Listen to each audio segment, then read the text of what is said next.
brise la lumière de la réconciliation entre les peuples pour le Mali, pour la patrie. Cette voie, nous l'avons choisie, au prix de nos vies.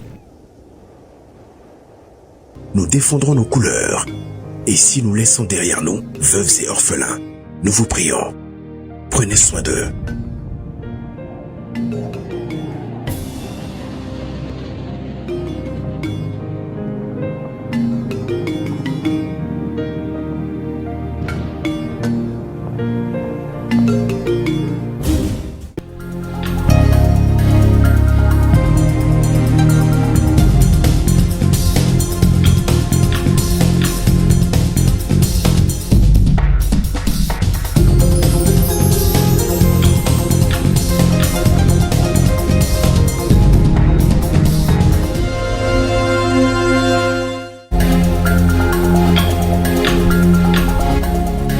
Session plénière à Sochi ce dimanche dans le cadre de la première conférence ministérielle du Forum de partenariat Russie-Afrique. Les deux parties ont fait une évaluation des engagements pris depuis le sommet de Saint-Pétersbourg en 2023. Une évaluation qui fait ressortir côté malien des avancées significatives dans divers domaines stratégiques. On en saura plus avec nos envoyés spéciaux Sidiki Damile et Abdul Salam Bambara. Demain, lundi 11 novembre, s'ouvre à Riyad le sommet de suivi conjoint arabo-islamique sur la situation en Palestine. Le Mali prendra part aux travaux à travers le ministre d'État, porte-parole du gouvernement. Il sera question de faire le point des évolutions intervenues en Palestine depuis la tenue du dernier sommet en novembre 2023. Quels sont les enjeux de ce sommet? Ça sera avec nos envoyés spéciaux, Khadijatou Kone et Aruna Diarra. Le directeur général des transports retrousse ses manches et prend les routes de Bamako pour constater l'état d'avancement dégradé. On appelle cela opération de contrôle. C'était ce samedi au poste de péage de Kati. Parmi les facteurs favorisant la détérioration précoce des routes figure en bonne place le non-respect des normes par les gros porteurs. Et nous avons voulu en savoir davantage. Ça sera le coup de projecteur de notre caméra, une réalisation de Tchemro Konati. Actualité AIS, la mise à l'arrêt d'un individu mal intentionné au Burkina Faso. Les raisons, le malfrat avait mis sur pied un marché de déstabilisation de l'armée pour la somme de 5 milliards de francs CFA. Heureusement, les forces de défense et de sécurité veillent aux graines. Les boys l'ont coincé, lui et ses valises d'argent. Bienvenue Taonsa nous racontera toute l'histoire. Dimanche 20h, merci de nous suivre. Bonsoir à tous. Sochi, dans le sud de la Russie, où se tient depuis hier la première conférence ministérielle du Forum de partenariat Russie-Afrique. Au programme de ce dimanche, une session plénière au cours de laquelle les deux partis russes et africains ont fait une évaluation des engagements pris depuis le sommet de Saint-Pétersbourg en 2023. Une évaluation qui fait ressortir côté malien des avancées significatives dans plusieurs domaines stratégiques comme l'énergie, l'agriculture, les mines, les infrastructures et les télécommunications. Des acquis soulignés par le ministre des Affaires étrangères et de la coopération internationale, Abdoulaye Diop, qui a appelé à un engagement plus accru des pays africains avec la Russie. On aura le récit de nos envoyés spéciaux probablement au cours de ce journal. Et toujours hors de nos frontières, la voix du Mali sera portée par le ministre d'État, ministre de l'administration territoriale et de la décentralisation, porte-parole du gouvernement à la tribune de l'OCI. La délégation conduite par le général de division Abdoulaye Maïga est arrivée à Riyad en Arabie Saoudite. Elle prendra part demain lundi 11 novembre au sommet de suivi conjoint arabo-islamique sur la situation en Palestine. Il sera donc question lors de la rencontre de Riyad de faire le point des évolutions intervenues en Palestine depuis la tenue du dernier sommet en novembre 2023. En prélude donc à ce sommet, son Altesse, le ministre des Affaires étrangères saoudien, a présidé la réunion préparatoire au sommet des ministres des Affaires étrangères ce dimanche. Les enjeux du sommet, c'est avec nos envoyés spéciaux, Khadijatou Kone et Aruna Diarra. Ce lundi 11 novembre, le monde arabo-islamique se donne rendez-vous à Riyad, la capitale saoudienne, pour un sommet sur la situation en Palestine.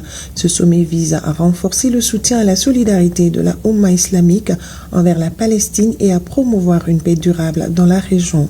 La rencontre mobilise des chefs d'État et de gouvernement, des souverains des États membres de l'Organisation de la coopération islamique OCI et de la Ligue des États arabes.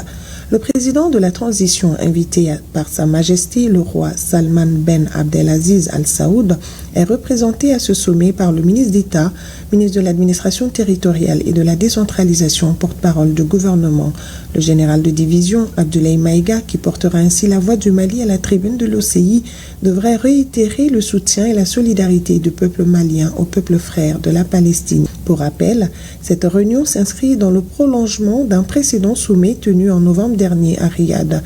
Les dirigeants des pays arabo-islamiques avaient exprimé et exigé la cessation immédiate de l'agression israélienne contre le peuple palestinien. Ils avaient décidé aussi de la levée de blocus israélien sur la bande de Gaza, des poursuites judiciaires contre Israël, d'un soutien à la lutte légitime du peuple palestinien pour la libération de tous ces territoires occupés. Cette année, il sera donc question pour la rencontre de Riyad de faire le point des évolutions intervenues en Palestine. Le sommet sera sanctionné par de nouvelles résolutions visant à mettre fin à l'agression israélienne et surtout à soutenir la Palestine.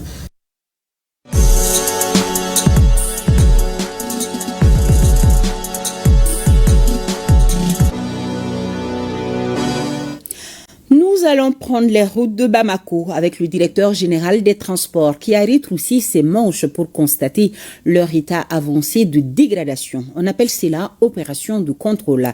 C'était ce samedi à partir du poste de péage de Kati. Parmi les facteurs favorisant la détérioration précoce des routes figure en bonne place le non-respect des normes par les gros porteurs. Dimension hors gabarit au détriment des autres usagers de la route et surcharge. Et ce n'est pas tout, raison pour laquelle nous avons voulu en savoir davantage. Ça sera le coup de projecteur de notre caméra sur les gros porteurs, une réalisation du Tchemro Konaté. Logiquement, la largeur va faire 2,50 m, tout au plus 2,55 m. Ici, on a jusqu'à 3,5 m ici. Il s'agit là, selon le directeur général des transports, d'un gros porteur hors de normes comme stipulé dans le code de la route. À cette non-conformité du gabarit du véhicule se greffent d'autres pratiques peu orthodoxes en matière de transport, telles que la surcharge, avec les conséquences qui en découlent. Référence à titre d'exemple à la défaillance du système de freinage avec ses risques d'accident et à la dégradation précoce des routes. Ça met à l'eau toute notre programmation. Parce que si on fait un dimensionnement d'une route qui doit durer 15 ans et qui aura besoin d'un entretien périodique, par exemple au bout de 7 ans, si déjà au bout de 3 ans, il faut aller à l'entretien périodique, du point de vue planification, la planification est faussée. Aujourd'hui, les gens se plaignent beaucoup de l'état de nos routes. Mais les gens oublient la cause de la dégradation de ces routes-là. Et la dégradation des routes, qui a une incidence directe sur la sécurité routière, est due aujourd'hui à 80% à la surcharge des véhicules. Comme vous le voyez, les camions qui sont en surcharge présentent donc une instabilité mécanique qui fait qu'à tout moment, malheureusement, il peut y avoir des renversements et des changements directionnels non intentionnels. Donc la conséquence, c'est les accidents graves de la circulation routière. Imaginez un véhicule de 3,20 m, alors que la largeur de la voie cyclable, c'est 3,50 m. Comment dépasser en toute sécurité ce genre de véhicule? Un véhicule de plus de 23 mètres, ça va créer une longue file de véhicules en attente pour un véhicule qui circule à 30 km/h, à 20 km/h, parce que chargé de plus de 70 tonnes, de plus de 600 tonnes de marchandises. Autre conséquence, et non des moindres, la récurrence des pannes et de bien d'autres dommages collatéraux. Quand il y a des grands trous, il y a les suspensions qui vont subir, il y a les pneumatiques qui vont subir, il y a la consommation de carburant qui va augmenter, il y a la consommation d'huile et il y a le temps que vous allez passer pour réparer ce véhicule-là. En dépit de ces conséquences, nombreux sont les gros porteurs non conformes à la réglementation en vigueur qui pourtant servent de nos jours au transport des personnes et des biens au Mali. On ne peut pas continuer. Les routes sont construites avec une charge utile de 13 tonnes à l'essieu. C'est le plus fort au monde, les routes africaines. En Europe, c'est 11 tonnes 500. Aux États-Unis, c'est 8 tonnes. Mais nous avons jusqu'à 13 tonnes 500. C'est le même matériel. Le bitume n'est pas fabriqué au Mali. Le bitume est un peu porté. Vous savez. Mais c'est le comportement des transporteurs couplés à la charge, c'est-à-dire les chargeurs, qui veulent profiter pour mettre dans un seul véhicule le contenu de 3 véhicules. Un état de fait déplorable eu égard aux multiples campagnes de sensibilisation que mène l'ANASER, l'Agence nationale de la sécurité routière. Nous avons des routes qui sont bien conçues, qui sont dans les normes et qui ont même des charges à l'étier supérieures aux charges normales, parce qu'on ajoute un coefficient de sécurité. Donc, nous avons des statistiques qui montrent malheureusement que la pratique de la surcharge s'est accentuée ces derniers temps. C'est pourquoi nous avons multiplié donc ces campagnes de sensibilisation-là. Nous pensons que nous allons faire des évaluations périodiques. La dégradation précoce des routes ainsi mise en cause engendre dans un contexte de crise économique des charges supplémentaires pour l'État qui injecte chaque année en temps normal des montants faramineux dans la réalisation d'infrastructures routières. Nous sommes dans le cadre d'une restriction budgétaire et d'un climat économique difficile dans l'ensemble du monde entier. Mais quand les projets s'exécutent normalement, l'État peut consommer à peu près 400 milliards dans les travaux routiers. Force devra rester à la loi, martèle le directeur général des transports, qui effectue ainsi une opération de contrôle inopinée avec ses hommes au poste de péage de Kati. Nous sommes en train de réimmatriculer les véhicules. Ceux qui sont déjà immatriculés seront coupés pour être conformes aux normes. C'est très clair. Des instructions fermes ont été données aux experts. Les procès-verbaux de constatation ont été adaptés à l'évolution du transport.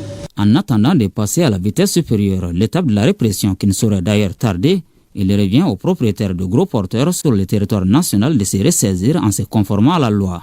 Il y va de l'intérêt de tous. Sur un tout autre sujet, après Sikasso, hier soir, nous allons promener notre caméra ce soir dans le système de gouvernance des légitimités traditionnelles de Tombouctou. Elles ont longtemps conservé leur système de gouvernance basé sur les traditions dont l'islam constitue l'épine dorsale dans la résolution des conflits. Ces chefs traditionnels tranchaient les différends avec l'appui des imams. Aussi, ces légitimités traditionnelles géraient les autres domaines du milieu en étroite collaboration avec l'administration par l'intermédiaire d'un agent de l'État appelé Goumier. En résumé, les autorités traditionnelles avaient leur mot à dire dans la gestion de la vie de la cité. Nadim Baba Sissé, Alou Koulibaly. Gardiennes des valeurs sociétales, les légitimités traditionnelles pèsent de leur poids dans l'apaisement, du vivre ensemble et de la cohésion sociale grâce à la prévention et à la gestion des tensions au sein des communautés. Les équipes étaient composées d'un chef de quartier, de village, de fraction ou de cadi, entourés de conseillers qui les appuyaient dans la gestion des différends. On fait tout pour prévenir les conflits. Mais lorsque malheureusement ça arrive, le chef fait chercher les protagonistes par ses conseillers. Il fait appel à l'imam. On écoute l'un et l'autre. Ce cadre, renforcé par l'imam, gère le conflit. Et dans la plupart, la conclusion issue de cette rencontre est appliquée à la lettre. Elle administre selon des règles bien définies. Parce que si on prend le cas du cadi par exemple, on sait qu'il est là, il est sollicité pour les héritages en cas de conflit, en cas de problème entre un couple. Et alors là, il légifère selon la tradition, mais aussi selon l'islam. Dans ce système de gouvernance, la collaboration entre légitimité traditionnelle et l'administration était parfaite. À dire vrai, elle représentait l'État et lui rendait compte de leur gestion. Le chef des quartiers, à l'époque, représentait également l'administration, qui est le commandant. Mais à côté du commandant, entre le commandant et le chef de quartier, il y avait ce qu'on appelait le chef de canton. Le chef de canton, c'est une autre autorité qui est plus proche du commandant que le chef direct. Et il gère un certain rayon de villages, quartiers et fractions. Alors que le chef du village ou de fraction gère uniquement sa communauté. Après la réhabilitation par les autorités de la transition en 2022, leurs missions vont au-delà. D'ailleurs, une journée nationale leur a été dédiée le 11 novembre afin de les magnifier et reconnaître leurs efforts en faveur de la nation. Cette réhabilitation dépend de ces autorités elles-mêmes et que ces autorités ça renoue avec l'ancien fonctionnement. Parce que ces derniers temps, c'est devenu un truc tout à fait symbolique ou familial. C'est donc une démonstration que l'autorité au plus haut niveau accorde l'importance, n'est-ce pas, aux autorités traditionnelles. Donc les communautés sont obligées, n'est-ce pas, de lui emboîter, n'est-ce pas, le pas. Ça permet également à l'autorité traditionnelle de saisir le taureau par les cornes et de faire vraiment son travail qui consiste à rassembler les gens, à les écouter et vraiment à régler, n'est-ce pas, certains problèmes. Avec leur nouvelle distinction, aujourd'hui les légitimités traditionnelles marquent les pas de la marche de la nation et donnent leur avis sur tous les plans. Moi je ne vois pas la nécessité on aille, n'est-ce pas, à la justice ou ailleurs pour régler nos problèmes alors que la solution est à côté. Mais il faudrait qu'on croie en nous-mêmes, les communautés croient en nous et que vraiment il y ait du sérieux dans le travail. Et que l'administration donne les moyens, n'est-ce pas, aux légitimités traditionnelles pour faire le travail. Pour réaliser le Mali de nos rêves, façonné par les hautes autorités, il est impératif de faire un rebond dans le temps et imprimer le mode de fonctionnement d'antan. Toute chose qui nécessite à chacun de nous de jouer sa partition et remplir correctement ses devoirs vis-à-vis de la nation.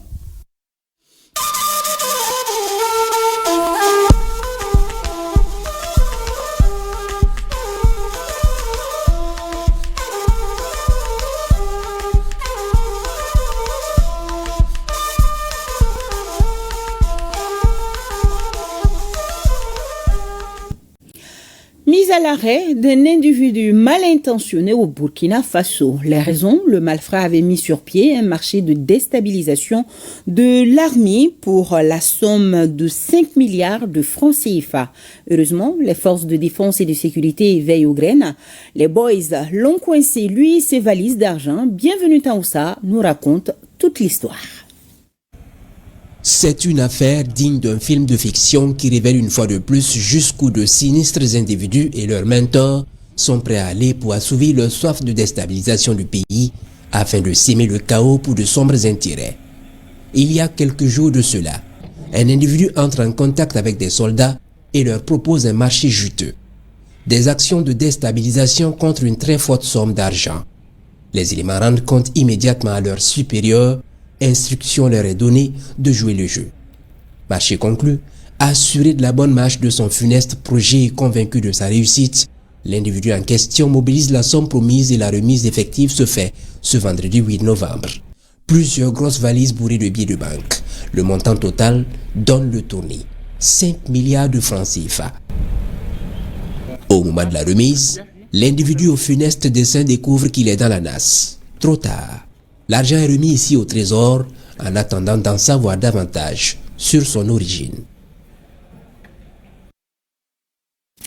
Aboutissement du projet de réalisation d'une centrale diesel par le Maroc à titre de don pour permettre à la Société nigérienne d'électricité de renforcer ses capacités de fourniture. 18 MW de plus pour elle. Gérard Abdul Aziz et Ousmane Konaté nous en parlent. La Nigérienne de l'électricité Nigélec voit ses capacités renforcées avec l'injection récemment d'environ 18 MW dans son réseau électrique à Niamey grâce à l'aboutissement du projet d'installation de la centrale diesel par l'Office national de l'eau et de l'électricité ONE du Maroc à la zone industrielle Niamey 2. Il faut dire que suite à la rupture de la fourniture de l'énergie électrique par le Nigeria du fait des sanctions injustes et inhumaines de la CEDEAO contre notre pays, suite aux événements du 26 juillet 2023, les nouvelles autorités ont sollicité l'appui du royaume chérifien pour faire face à la situation.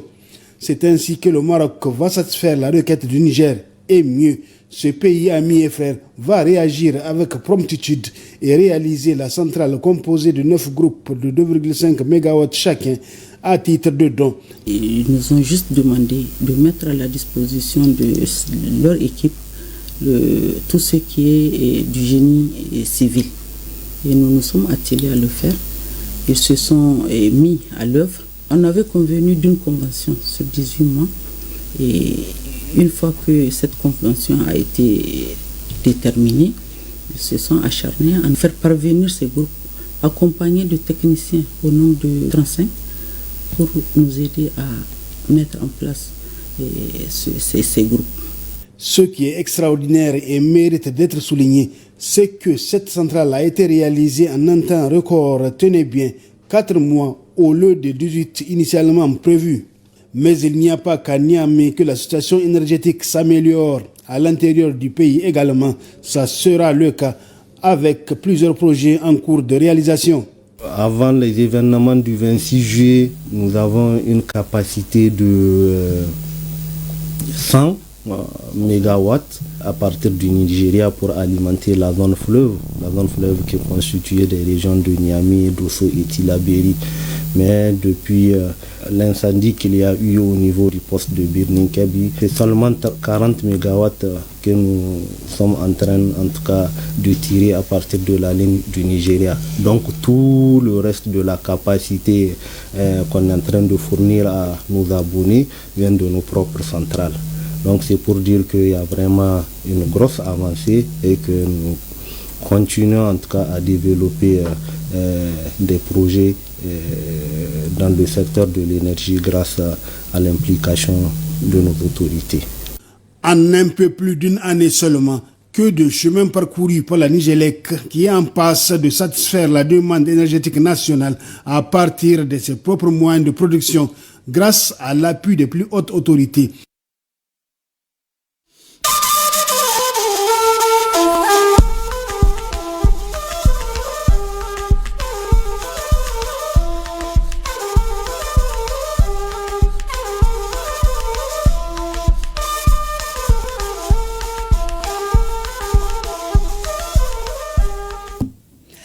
Un centre d'accueil et d'hébergement porte désormais le nom de notre collègue Tchemogo Sagara et il n'est pas situé n'importe où.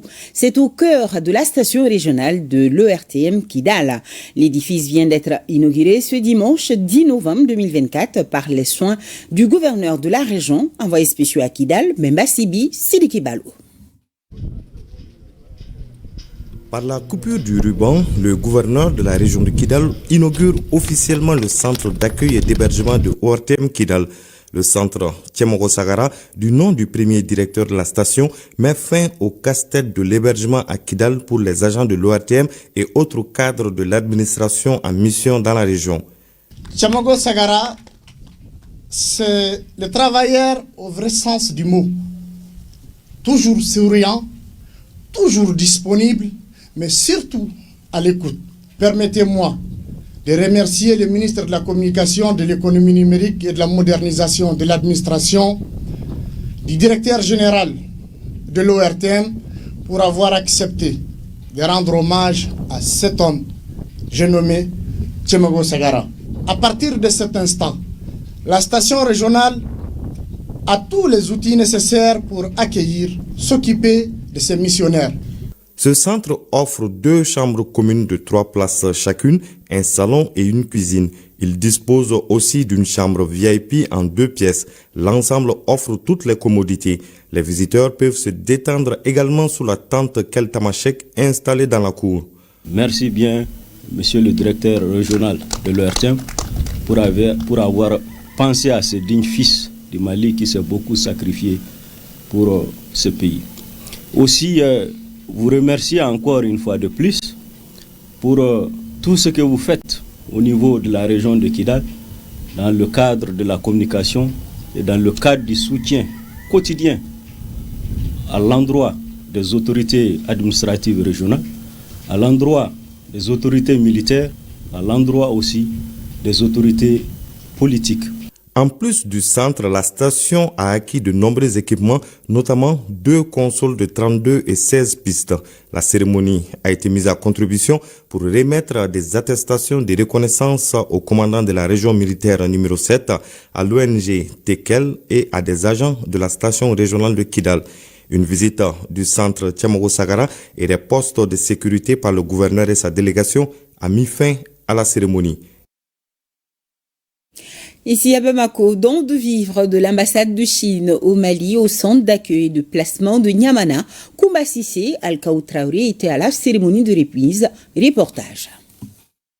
La pouponnière de Niamana, avec l'aide du gouvernement, s'occupe des orphelins, des enfants abandonnés et ceux vivant avec un handicap physique ou mental. Pour améliorer la prise en charge de ces sujets en situation difficile, l'ambassade de Chine au Mali vient de donner un coup de main à la direction de la structure en lui remettant des vivres d'une valeur de 10 millions de francs CFA. Ce don en vivres est composé de 50 sacs de 50 kg de riz, de 40 bidons d'huile de 20 litres, de 20 sacs de farine de 50 kg, de 30 cartons de 12 boîtes de petits pois, de 30 cartons de purée de pommes de terre, de 20 sacs de fonio de 50 kg, de 30 sacs de lait en vrac de 25 kg.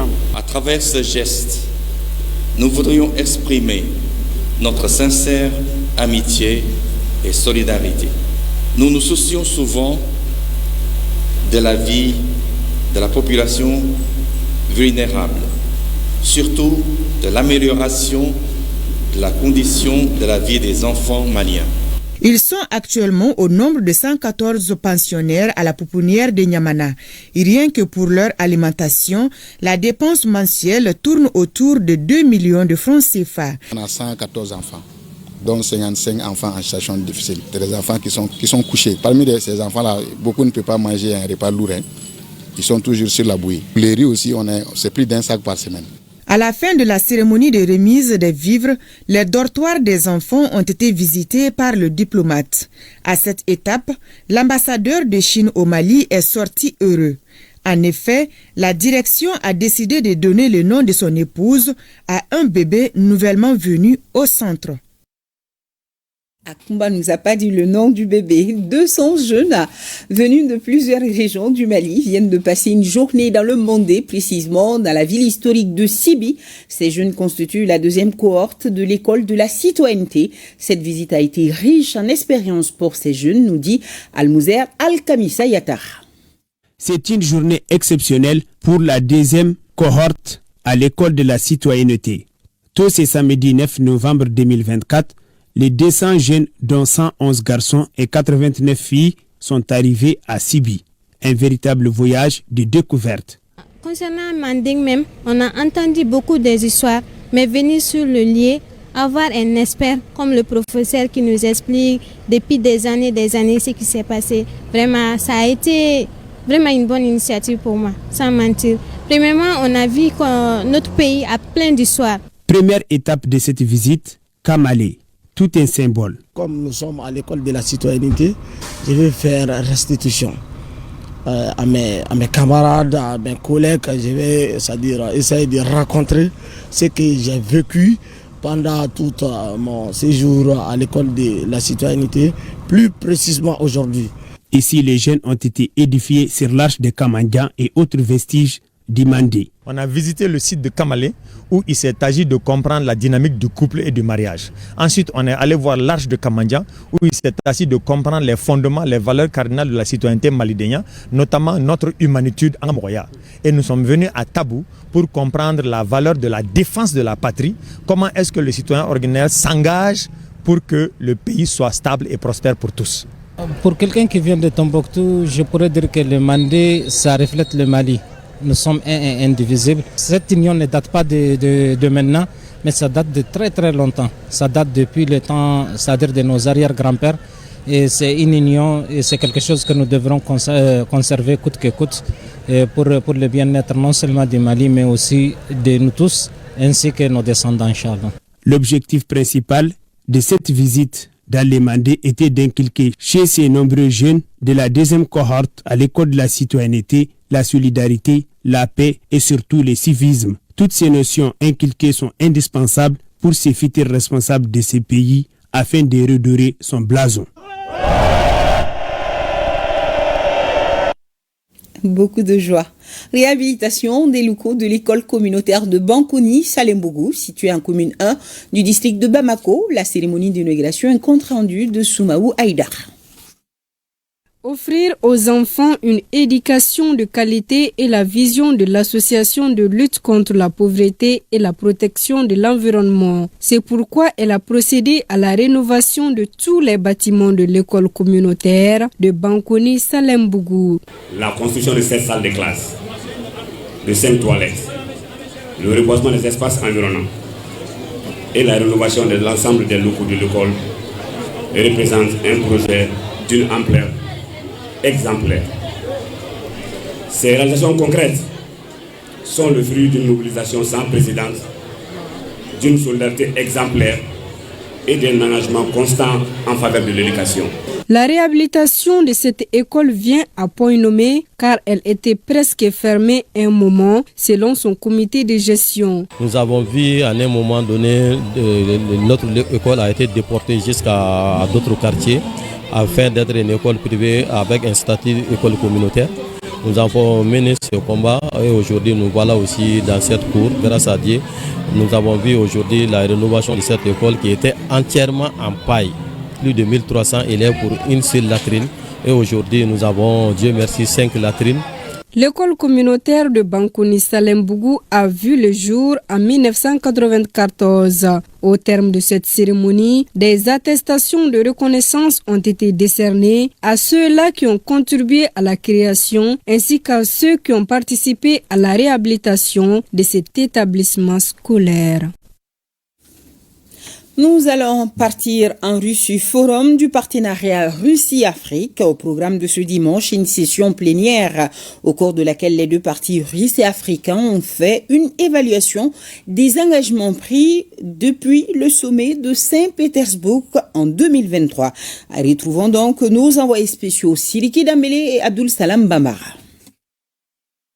C'est une image forte et qui parle au monde entier. Les chefs de la diplomatie russe, entourés de ses homologues des pays africains ici à Sochi. Au-delà de la photo des familles, Moscou veut démontrer l'illustration parfaite d'un partenariat sans diktat et gagnant-gagnant avec l'Afrique. Et autour de la table de la session plénière, Sergei Lavrov n'a pas manqué de rappeler la vision de son pays à bâtir avec l'Afrique un monde multipolaire. Pour y arriver, un plan d'action 2023-2026 est déjà lancé pour une coopération riche et diversifiée.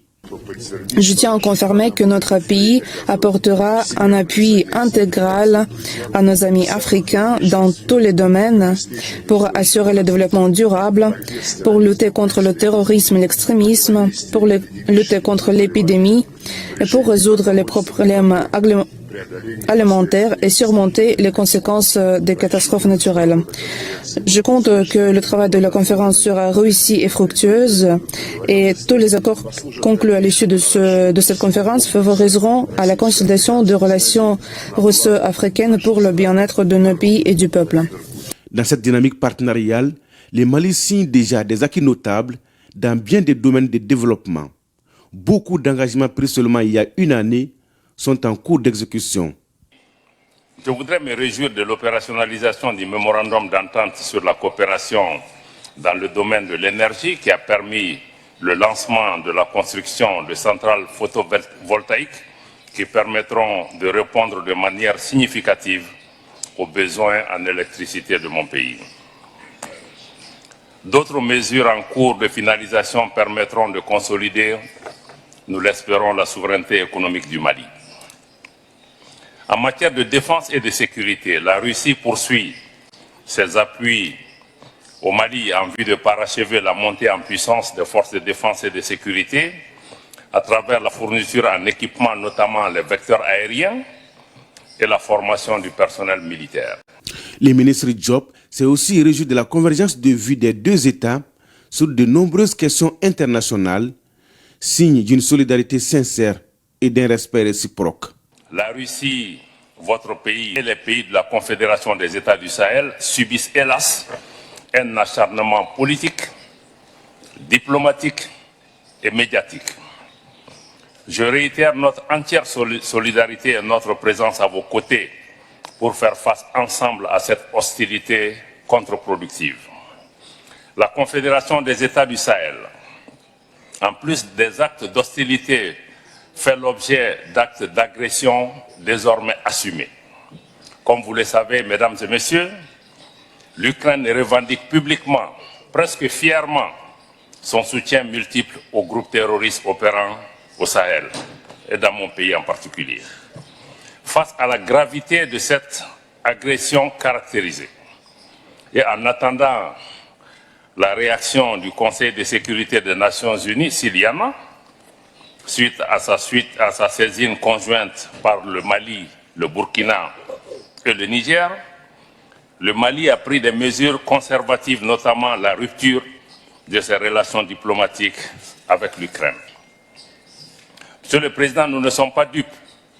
L'action néfaste de l'Ukraine n'est que la partie visible de la déstabilisation et de la prolifération des groupes terroristes dans le Sahel, avec l'appui de sponsors étatiques étrangers d'Afrique et d'ailleurs, visant à briser la dynamique d'autonomie et de reprise en main de leur pays, dynamique engagée par les populations et les dirigeants du Burkina, du Mali et du Niger. Pour parvenir au changement escompté à travers ce partenariat Russie-Afrique, le ministre Diop a appelé ses homologues africains à un engagement plus accru. Car l'objectif in fine de ce partenariat russo-africain est la mise en place d'un nouvel ordre mondial plus juste et plus équitable, un ordre mondial qui respecte également le droit international et la souveraineté des États. Et c'est bien possible. Et Sidiki Dembélé qui nous dit également que la cérémonie de clôture a eu lieu ce soir. Elle a été sanctionnée par l'adoption d'une déclaration politique. Nous y reviendrons plus en détail avec nos envoyés spéciaux dans nos éditions futures. Et toujours en marge des travaux de la conférence ministérielle du Forum de partenariat Russie-Afrique, les ministres des Affaires étrangères de la Confédération des États du Sahel, AES, ont eu une séance de travail ce dimanche. Ils ont notamment échangé sur la conclusion de la conférence ministérielle et particulièrement les perspectives pour la Confédération AES. Les trois ministres ont également poursuivi les concertations diplomatiques dans le cadre de la mise en œuvre de la feuille de route de la présidence malienne de la Confédération AES. Retour à l'actualité nationale, 10e édition Orange Awards 2024, une cérémonie qui célèbre l'excellence. Environ 50 partenaires de la société de téléphonie mobile ont reçu des distinctions. Boaher Babli Touré était sur place. Une tradition pour la 10e fois consécutive respectée par l'opérateur de téléphonie mobile Orange, celle de la cérémonie de Orange Awards 2024. Cérémonie au cours de laquelle les partenaires qui accompagnent Orange depuis des années ont été récompensés. Au nombre de 50 issus de Bamako et des régions, ces excellents se sont fait distinguer à travers un certain nombre de catégories. Il s'agit des commerciaux, la télécommunication, Orange Money, la distribution, Nafama, les promoteurs d'énergie Orange, entre autres. Pour que nous arrivions à ce niveau, c'est des hommes et des femmes qui ont travaillé très dur pour amener l'entreprise à ce niveau. Au titre des récompenses, le prix d'excellence a été remporté par Malibiz et Yellen Communication dans la catégorie Orange Money et Nafama. Ils ont chacun reçu un véhicule pick-up flambant neuf. Il faut un travail acharné pour vraiment atteindre ce niveau. Et au fil des années, on s'est vraiment donné pour pouvoir atteindre ce niveau aujourd'hui. Quant aux catégories des commerciaux, Orange Money ou encore la télécom, 3 places étaient à pourvoir. Les partenaires qui se sont fait distinguer à Bamako et dans les régions ont respectivement reçu 10 millions de francs CFA pour la première place, 2 millions et 7 motos Jakarta pour la deuxième place et 7 motos Jakarta pour la troisième place. Vraiment, Orange, c'est l'excellence en fait. Orange, c'est le meilleur partenaire que nous puissions avoir. Le meilleur partenaire, vraiment.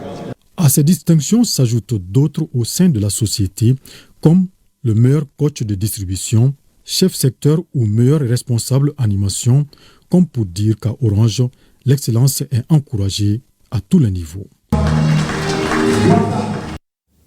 Tenue à 100 de la 4e édition de la conférence nationale annuelle de l'Union des hommes de l'Église chrétienne évangélique du Mali. Le thème central cette année est « Moi et ma maison, nous servirons l'Éternel ». Drissa Koné nous en dit plus. 4e du genre, cette conférence nationale de l'Union des hommes de l'Église chrétienne évangélique du Mali, UHESCM, se tient traditionnellement à 100. Elle rassemble des hommes des 19 districts de l'Église chrétienne du Mali, cela en conformité avec la Bible qui place l'homme comme responsable de la famille. L'objectif est d'accompagner ceux-ci dans l'accomplissement de cette mission, d'où le thème central « Moi et ma maison, nous servirons l'Éternel ». Notre objectif, c'est vraiment préparer les hommes à assumer leurs responsabilités que Dieu les a conférées. C'est à marge de ces fondements bibliques que 2 sous-thèmes seront débattus, à savoir l'extrémisme violent et la santé du 3e âge. Une manière pour l'UHESCM de participer à la construction du Mali courant. Il faut que la crainte de Dieu soit dans le cœur des Maliens. Et c'est à cela que nous aurons un Mali nouveau. La transformation réelle de cœur, la prise de conscience, et la compassion de cœur envers le voisin, envers les enfants, envers les femmes et envers la nation.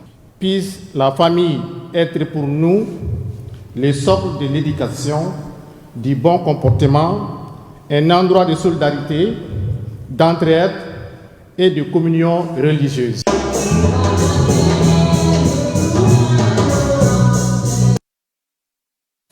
La première édition du Salon des Arts, du Design et de la Décoration du Mali se tiendra du 14 au 17 novembre prochain au CICB.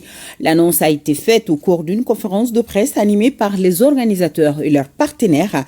Le thème retenu pour cette première édition est « Redéfinir l'art et le design au Mali ». Ibrahim Kaoukonate Aboukone.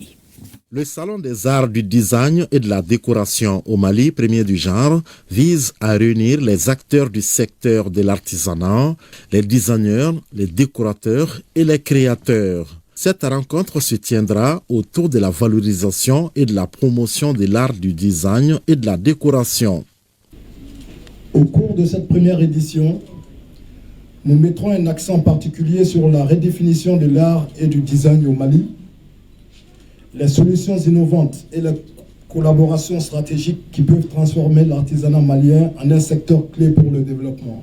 Cette initiative est bien accueillie par les professionnels œuvrant dans le secteur des arts du design et de la décoration. C'était un enthousiasme pour moi de participer à un tel événement. Pourquoi? Parce que moi j'assiste à des salons ailleurs. Le Made in Mali, on peut utiliser du zélige pour redéfinir nos intérieurs et pour faire nos décorations. Même au niveau de la poterie, qu'on n'est pas obligé d'importer des pots de fleurs ailleurs. Du 14 au 17 novembre au CICB, des panels seront organisés par les experts sur le savoir-faire malien en matière des arts, du design et de la décoration, ainsi une foire d'exposition. C'est là afin de mettre en lumière les créations maliennes et les innovations. Oui, en design du 14 au 17 novembre. Ce samedi, soirée de défilé de mode à la 5e édition des Journées textiles du Mali, Malifinou.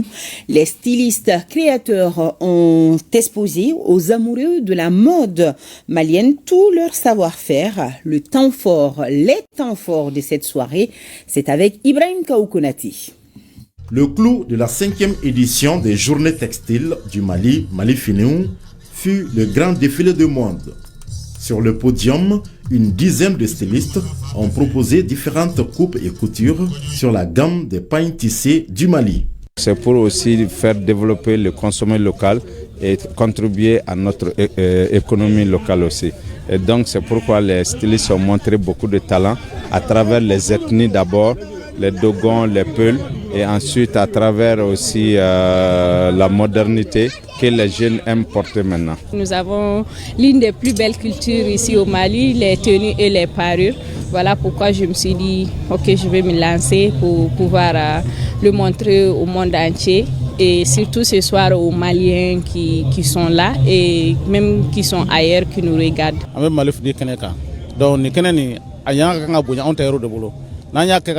Malifinou, c'est un espace qui nous est dédié.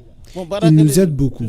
Ça fait la promotion de nos produits, nos talents et ça nous permet d'être connus aussi. Les modèles présentés ont été appréciés par un public de grand jour. Cela fait dire aux spécialistes que le textile malien a un bel avenir. Il faut faire la promotion de notre tissu. C'est la seule valeur que nous avons, qui permet de nous donner notre dignité. Parce que quand on s'habille chez nous, on reflète notre identité culturelle, on est fier de l'être dans ta peau. Cette grande nuit de défilé a été soutenue par des prestations d'artistes comme Zigri Badri, Awasila, Luka Production et Zigri Sori. Le tout fut sanctionné par un concert live animé par le guerrier du Boitou, Ben Zabo.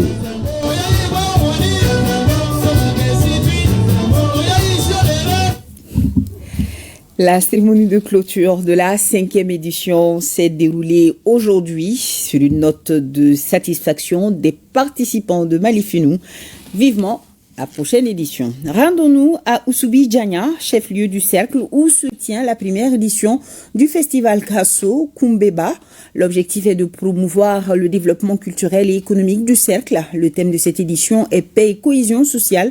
Le festival Kasso s'organise du 9 au 13 novembre 2024. Daoula Kone nous en parle. 5 jours durant, le cercle de Oussoubi-Diania dans la région de Kaï vibrera au rythme des sonorités du Kasso. Toutes les communautés de l'aire géographique de Tomora sont représentées à cette première édition du festival Kasso Kumbemba. C'est une initiative de l'association des jeunes du cercle en partenariat avec Djalakunda International. On a accueilli un troupe traditionnel, les Sazers, donc qui sont connus partout au Mali. Et chacun va rentrer avec des différentes danses. Parce qu'ici, on a une arbre ici qui est pleine de fruits. Le cercle de Oussoubi-Diania compte 5 arrondissements et plus de 170 000 habitants. Les administrateurs et administrés de cette circonscription, main dans la main, œuvreront pour relever les défis de l'art et de la culture à travers la musique, la mode et les œuvres artistiques. La sécurité figure aussi en bonne place de ces défis. En fait, ce festival, il n'est pas organisé que Tomora, il est organisé pour 3 communes. Tomora, Kontela et Sidibela. Ces 3 communes, c'est les diasporas et les jeunes, les diasporas, les jeunes qui sont localisés ici, qui se mettent la main ensemble pour essayer d'organiser cette fête pour la paix et la cohésion sociale et de vivre ensemble. Toutes les dispositions ont été prises, surtout du côté de la sécurité. Nous avons reçu un effectif conséquent des forces de sécurité pour la couverture sécuritaire et à cela s'ajoute une couverture sécuritaire large au-delà même de la ville de Oussoubi-Diania. Le thème de cette première édition du festival Kasso Kumbemba est paix et cohésion sociale. Et ça se poursuit jusqu'au 13 novembre. Marche funèbre accompagnée de prières et de bénédictions sur la tombe d'un illustre disparu. Feu président Amadou Toumani Touré, une initiative du club des amis Amadou Toumani Touré dans le cadre de la journée commémorative du 4e anniversaire de sa disparition. C'était ce dimanche dans la matinée. Aliou Abdoulaye Touré, reportage. Le club des amis d'Amadou Toumani Touré a respecté ce dimanche une tradition bien établie depuis 4 ans, en commémorant la journée du 10 novembre, marquant la disparition de celui qui fut président du Mali pendant 9 ans.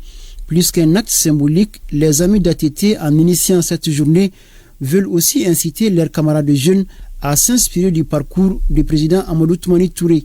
Depuis 4 ans après la disparition de notre défunt mentor ATT, nous avons décidé de commémorer sa disparition pour que l'oubli ne puisse prendre place parmi les populations maliennes et que les générations futures puissent connaître qui était ATT vraiment. Son bilan par rapport au développement du Mali est suffisamment connu.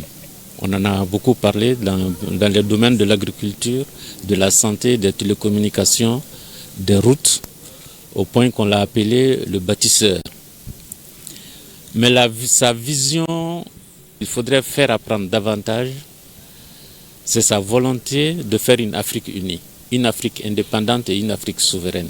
Cette marche funèbre en hommage au président Amadou Toumani Touré est partie de la Bibliothèque nationale pour se terminer au cimetière de Hamdallaye où repose ATT.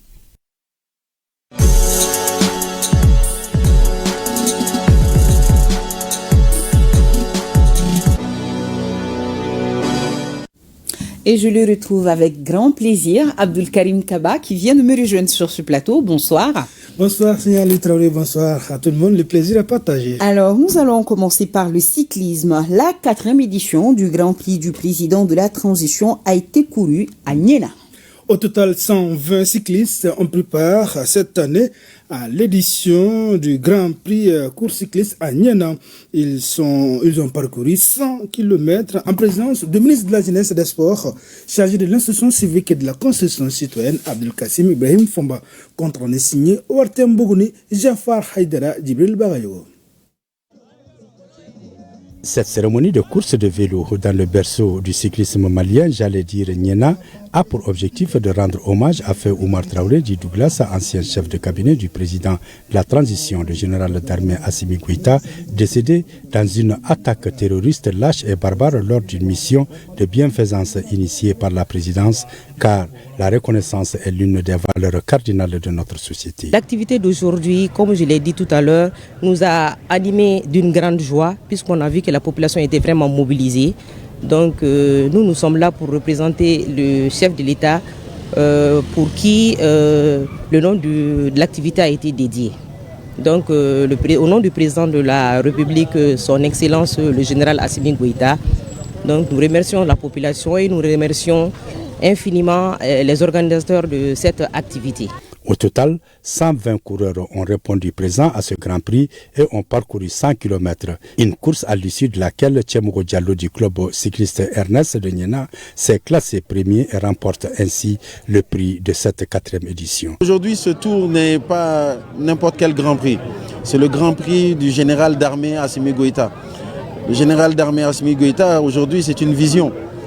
C'est toute une mission qui a été déléguée au niveau du gouvernement, de nous les membres du gouvernement, mais également c'est un engagement pris auprès de sa population, de son peuple. Et le fait de courir aujourd'hui dans le cadre de ce Grand Prix, de porter le nom du général d'armée Assimi Goïta, cela veut dire beaucoup de choses dans la mesure où chacun de nous devons déjà nous mettre en mission aujourd'hui de notre pays. Ce regroupement, c'est de nous amener à parler d'un homme qui s'est battu également pour le pays et qui malheureusement a perdu la vie dans le cadre de sa propre mission. Et je pense que c'est de se remémorer et de rendre hommage aujourd'hui à l'adjudant Oumar Traoré Di Douglas. Il a servi le pays. Rappelons que le ministre Abdul Kassim Ibrahim Fomba s'est entretenu avec la jeunesse de Niena sur les sujets brûlants de l'heure avant de donner le coup d'envoi de la finale du tournoi soutien à la transition opposant l'équipe de Banzana à Djiblé, club de Niena.